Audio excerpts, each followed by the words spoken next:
Hi, and thank you for joining me for another video. And friends, today I want to speak to you about messianic foreshadowings in Scripture. For example, in the type of religious work that I do, I get the opportunity to confront many religious Christians with a question on why do they believe what they do. And friends, the question is typically always asked with the Christian being aware of what I do and my reason for asking, which actually helps him or her properly formulate a response. In other words, they would know that as an Orthodox Jew, the only acceptable response would be one based on Scripture that we both consider authoritative. In other words, he or she would know that by just telling a Jew that I believe in X and Y because the New Testament tells me so, wouldn't really answer the question. Why? Because most Orthodox Jews do not typically believe in the New Testament or apostolic writings. So I usually jump to the point and ask them if they can, as Messianics or Christians, justify everything the Almighty expects them to believe with just the 5 books of Moses alone. And why just the 5 books of Moses? Because, friends, Jews, unlike Messianic believers, do not believe that one is allowed to build doctrine from anything found in Scripture, but only from the instructional portions of Torah. Why only Torah? Because, friends, the Torah itself states countless times that blessings and cursings only come upon Israel by not keeping the Almighty's statutes and decrees, His mishpatim and hukim found in Torah. Knowing this, why would we assume that the Almighty would then also hold us accountable for not adhering to supposedly new ideas uttered by the prophets? Why? Because, friends, the role of the prophet was always to bring Israel back to Torah and not have them build doctrines on their esoteric words, which in my mind are not new at all, but only a repetition of what's already found in Torah. However, to the untrained eye, these actually become the basis on which new doctrines are derived from, which, if you think about it, is what eventually led to the formation of Islam and Christianity. As a matter of fact, Deuteronomy chapter 13 verse 1 states, "See that you do all I command you. Do not add to it or take away from these commands." And friends, it can't be a coincidence that the next verse is speaking about testing the prophet to make sure that he doesn't deviate from the path of Torah.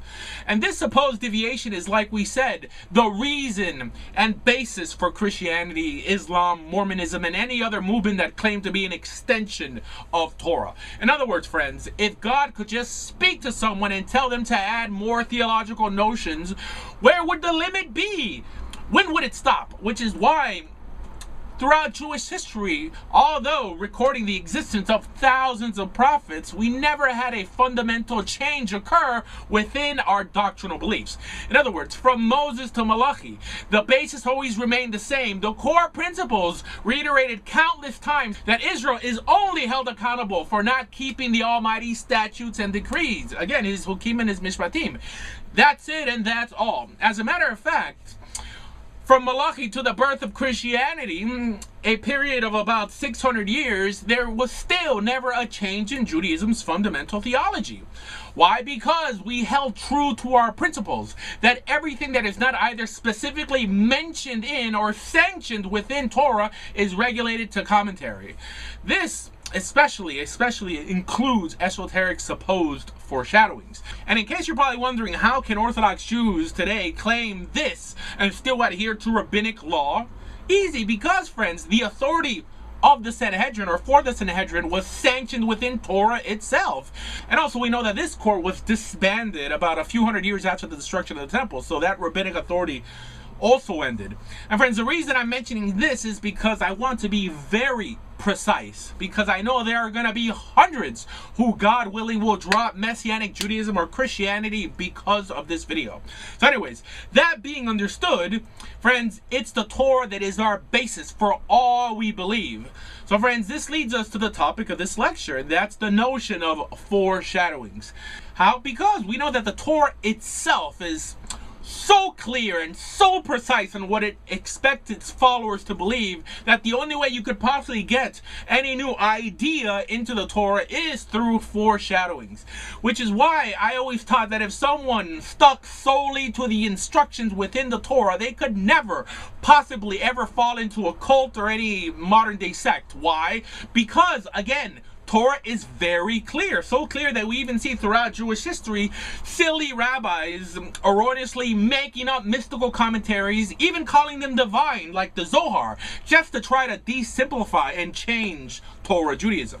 And friends, the only way this ties into what we spoke about earlier is because the only way Christians attempt to tie Yehoshua into the Torah is through supposed foreshadowings. For example, a common one used today is Genesis 3:22. They state that after Abraham is told not to harm the boy, he then sees a ram caught by his horns on a thicket. And this is in some way a foreshadowing of Yehoshua either wearing a crown of thorns or being hung on some future tree, even though it specifically said a thicket. And friends, these supposed analogies go on and on in the Christian world, using every one of them as proof that Yeshua is prophesied in Torah. Friends, the truth is that these supposed foreshadowings really don't mean anything in Torah. As a matter of fact, the Torah itself blatantly instructs us not to follow such esoteric notions when it states in Deuteronomy 29:29.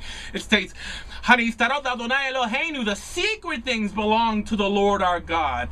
V'haniglot lanu ulvaneinu Adolam, and what is revealed belongs to us and our children forever, that we may follow all the words of this law." In other words, here it's not telling you that you can't understand portions that seem esoteric in a personal devotional manner, because we all do that, but rather it's stating that any devotional or even foreshadowing that one may see should not affect, as it states, Lanu Vanenu, us and our children. So the problem is not internalizing the message, but externalizing it, saying that because I've made this and that analogy, humanity in some way is now bound to it, although it's not explicitly commanded in Torah. Friends, not even a prophet after Moses had that authority. And if you think about it, it's really this line of thinking that became the basis for virtually every false religion of the world today. Because, friends, there is nothing at all that you or I could derive from an esoteric, subjective, non-instructional portion of the Torah that can ever become theologically binding to the world at large.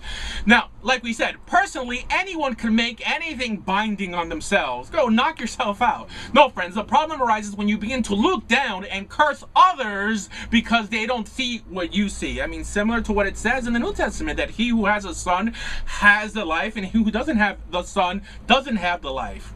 That's clearly something made up out of thin air. Why? Because they've forgotten about God and have become Messiah junkies.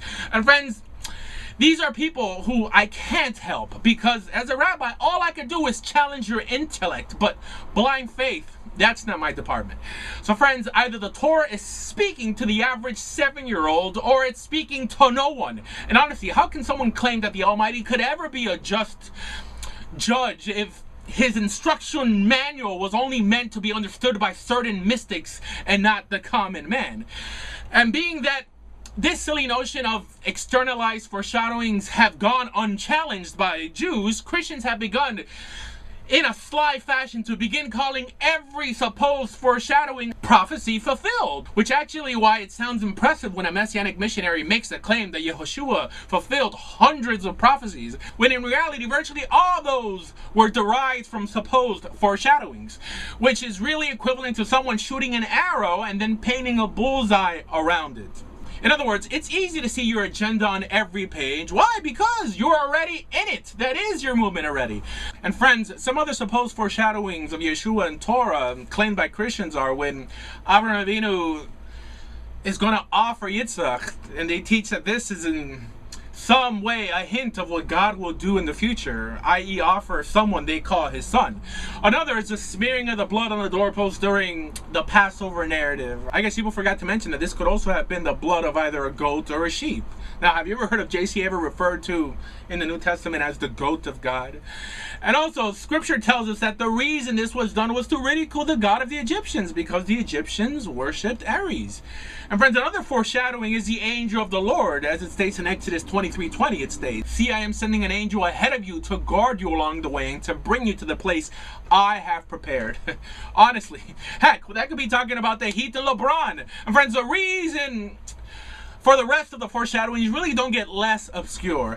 Look, if you're hearing me today and you're sick and tired of this drivel that either your messianic rabbi or pastor feeds you weekly, I want to encourage you to consider graduating into a more biblically sound theology. I want to encourage you to embrace the Almighty's Torah Judaism and finally begin living life to the fullest.